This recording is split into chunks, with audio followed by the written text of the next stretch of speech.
नमस्कार।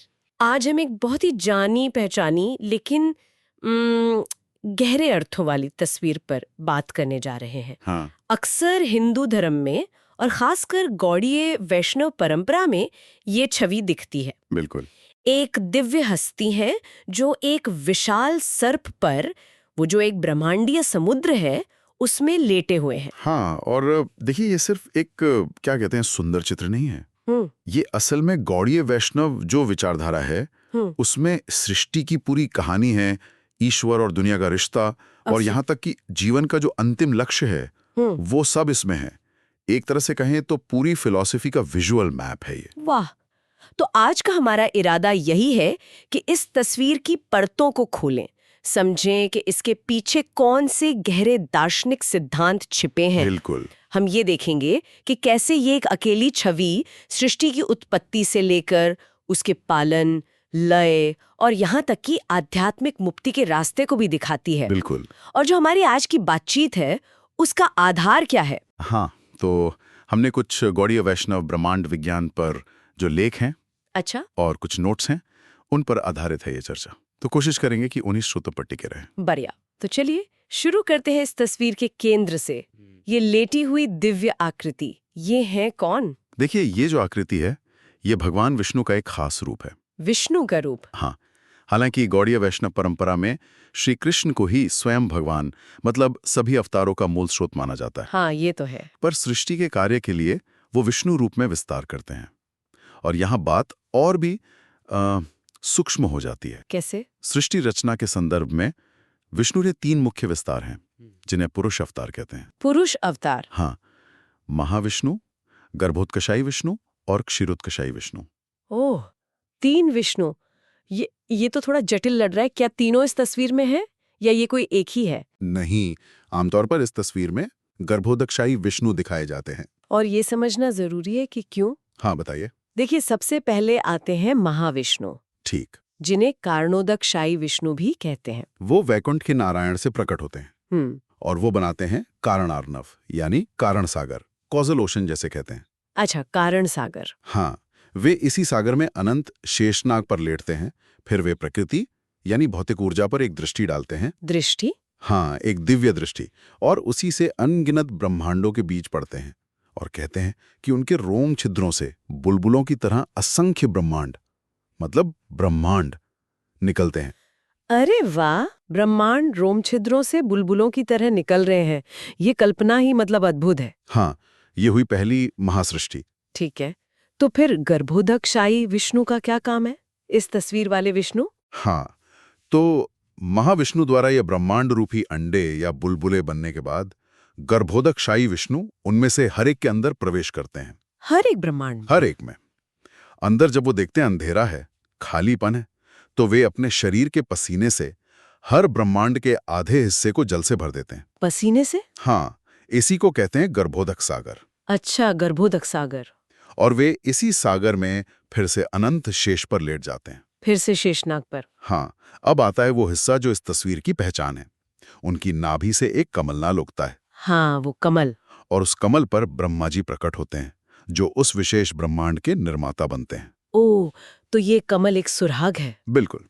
नाभि से कमल का निकलना ही ये पक्का करता है कि हम एक अकेले ब्रह्मांड के अंदर की सृष्टि देख रहे हैं, महाविष्णु वाली प्रारंभिक सृष्टि नहीं। समझ रही। और उनका लेटना, ये आराम है या इसका भी कोई गहरा मतलब है? क्योंकि वो थके हुए तो नहीं लग रहे।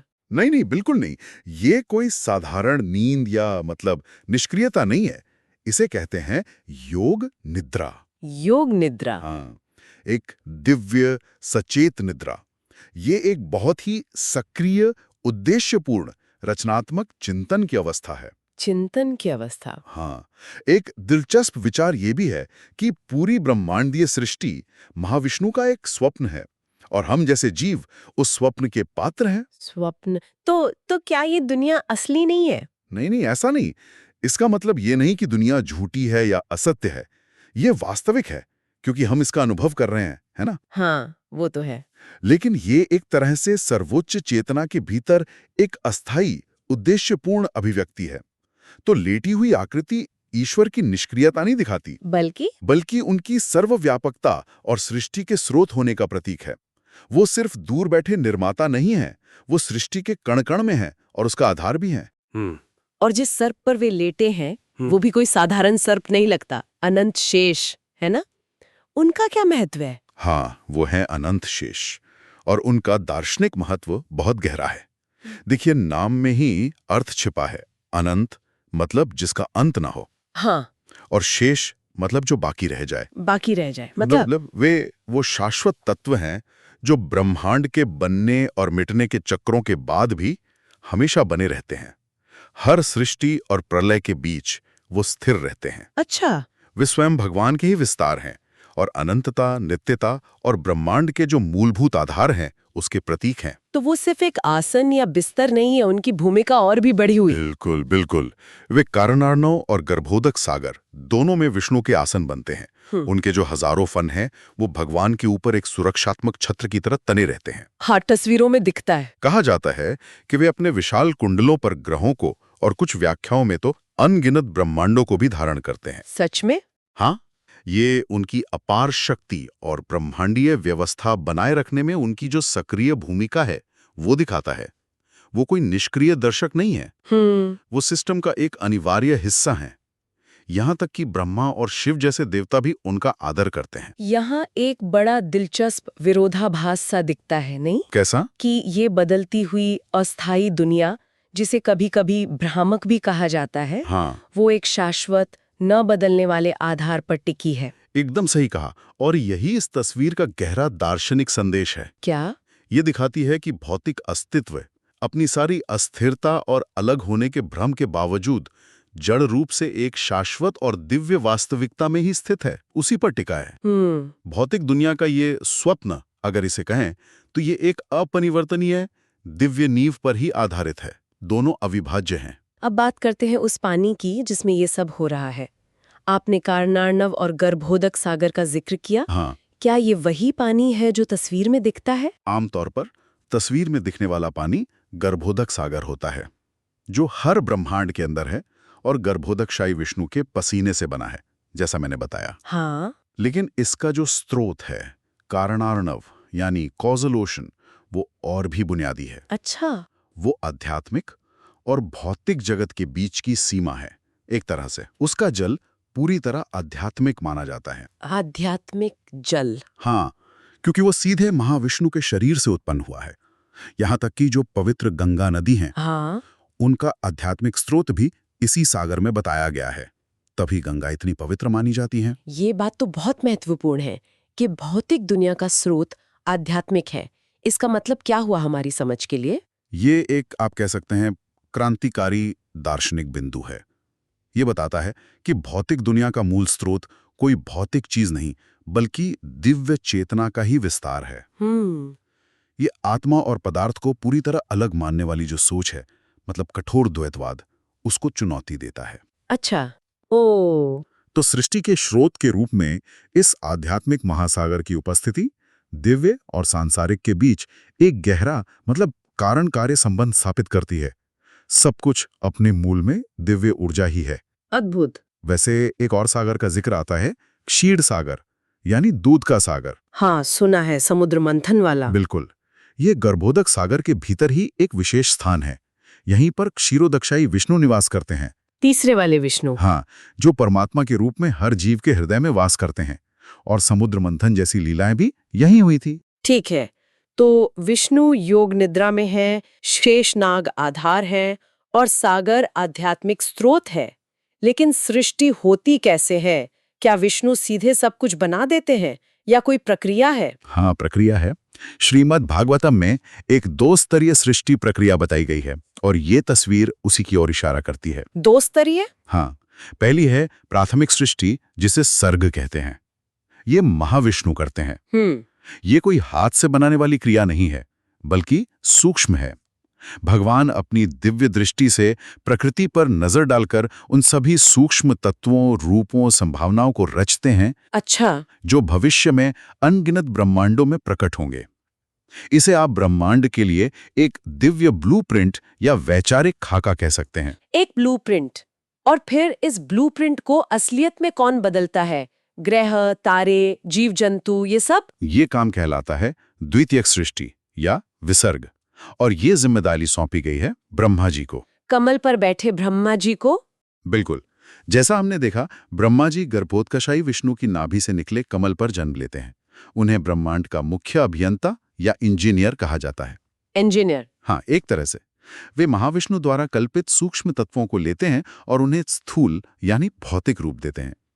वे ग्रहों की व्यवस्था करते हैं और जो बद्ध आत्माएं हैं उनकी संचित इच्छाओं मतलब कर्म या वासनाओं के अनुसार अलग-अलग जीवन रूपों और वातावरणों का निर्माण करते हैं। इसका मतलब ये हुआ कि सृष्टि का एक मकसद है, ये बस यूं ही नहीं हो गई। बिल्कुल बिल्कुल। ये दो स्तरीय प्रणाली एक बहुत महत्वपूर्ण बात बताती है। क्या? कि पूरी सृष्टि इसलिए रची गई है ताकि हम जैसी बद्ध आत्माएं जो ईश्वर से अलग होकर भौतिक प्रकृति पर स्वामी बनने या उसे भोगने की इच्छा रखती हैं, अपनी उन इच्छाओं को पूरा करने का प्रयास कर सकें।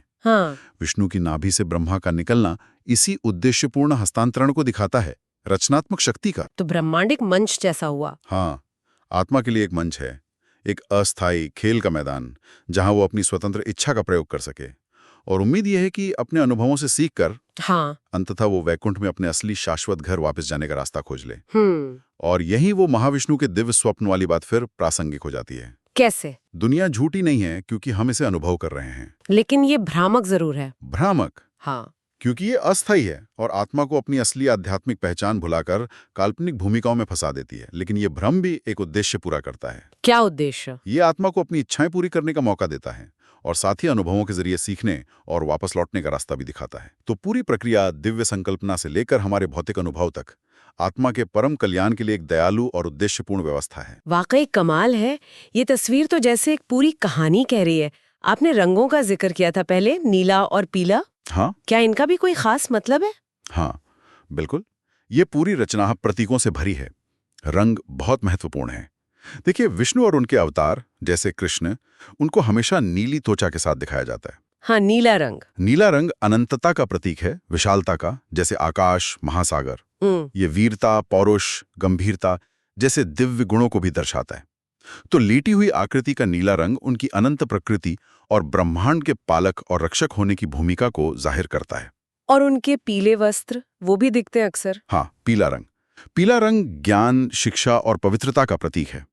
जो ज्ञान की देवी हैं सरस्वती, उन्हें भी पीले वस्त्रों में दिखाया जाता है। हाँ? यह रंग खुशी, शांति और ध्यान से भी जुड़ा है।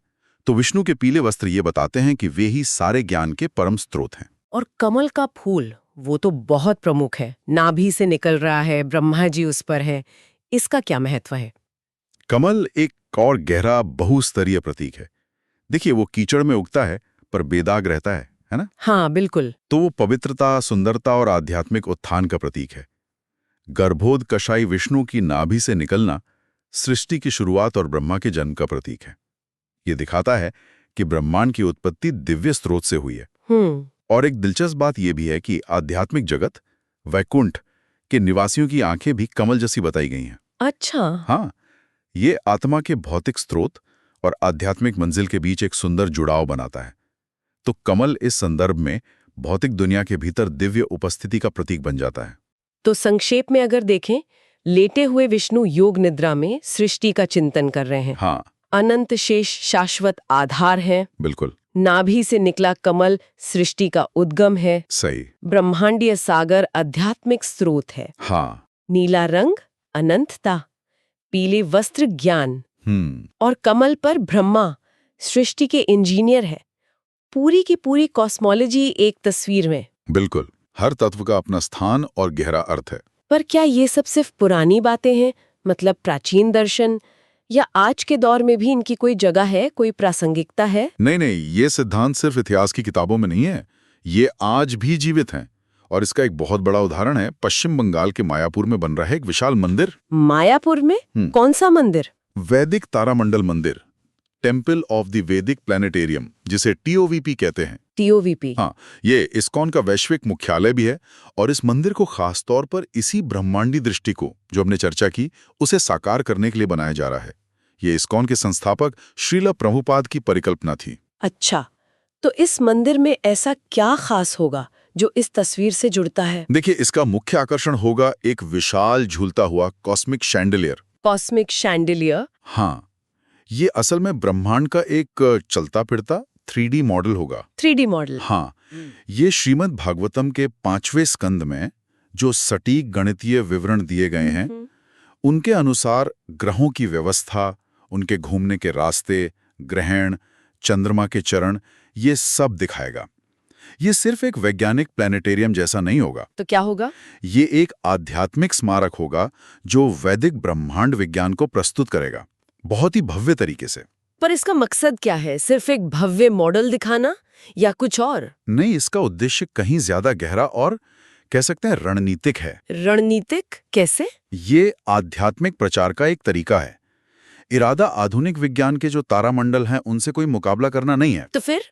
बल्कि वैदिक ब्रह्मांड विज्ञान की जो जटिलता है, जो भव्यता है, उसे दिखाकर आज के जो विज्ञान प्रेमी दर्शक हैं उनको आकर्षित करना है। अच्छा, ये तरीका है। हाँ, योजना ये है कि वैदिक ब्रह्मांड की दृश्य और गणितीय जटिलता से लोगों को जोड़ा जाए, ताकि वे, जैसा प्रभुपाद कहते थे, भागवतम में खिंचे चले आएं। भागवतम में खिंचे चले आएं। हाँ, उम्मीद ये है कि अगर किसी की जिज्ञासा ब्रह्मांड विज्ञान से जागती है तो वो बाकी शास्त्रों को भी पढ़ेगा, जो अंततः 10वें स्कंद में कृष्ण की प्रेममयी लीलाओं पर जाकर समाप्त होता है। तो ये प्राचीन ब्रह्मांडीय तस्वीर का आधुनिक भौतिक रूप लोगों को गहरे आध्यात्मिक सत्य तक ले जाने का एक दरवाजा बन जाता है। तो हमने देखा कि लेटे हुए विष्णु की ये छवि महज एक कलाकृति नहीं, बल्कि गौड़ीय वैष्णव दर्शन का पूरा सार इसमें समाया हुआ है। बिल्कुल। ये एक ऐसी सृष्टि दिखाती है जो संयोग से नहीं बनी, बल्कि एक सर्वोच्च चेतन सत्ता से, एक उद्देश्य के साथ प्रकट हुई है। हाँ, ये तस्वीर हमें सिखाती है कि भौतिक दुनिया परमात्मा से कटी हुई नहीं है, बल्कि उसी की ऊर्जा का विस्तार है, और ये दुनिया एक शाश्वत, न बदलने वाली नींव यानी अनंत शेष पर टिकी हुई है। ब्रह्मांड अपनी सूक्ष्म शुरुआत से लेकर अपनी जटिल भौतिक रचना तक एक सावधानी से रचा गया स्वप्न है, और इसका एक दयालु उद्देश्य है। क्या उद्देश्य? हम जैसी बद्ध आत्माओं को अपनी स्वतंत्र इच्छा पूरी करने का मौका देना, और अंततः अपने अनुभवों से सीखकर इस अस्थायी दुनिया की प्रकृति को पहचानना और अपने असली घर वापस लौटना। ये सारी चर्चा एक दिलचस्प सवाल मन में छोड़ जाती है सोचने के लिए। क्या? अगर ब्रह्मांड को दिव्य चेतना से निकलने वाला एक उद्देश्यपूर्ण स्वप्न कहा गया है, हाँ। तो ये हमारी अपनी चेतना की प्रकृति और ब्रह्मांड के साथ उसके रिश्ते के बारे में क्या इशारे करता है? शायद कुछ ऐसा जो शास्त्रों में सीधे सीधे न भी कहा गया हो। इस पर सोचने के लिए बहुत कुछ है ना? हाँ, बिल्कुल, ये गहन विषय है। आज के इस गहरे विश्लेषण में हमारे साथ रहने के लिए धन्यवाद। धन्यवाद।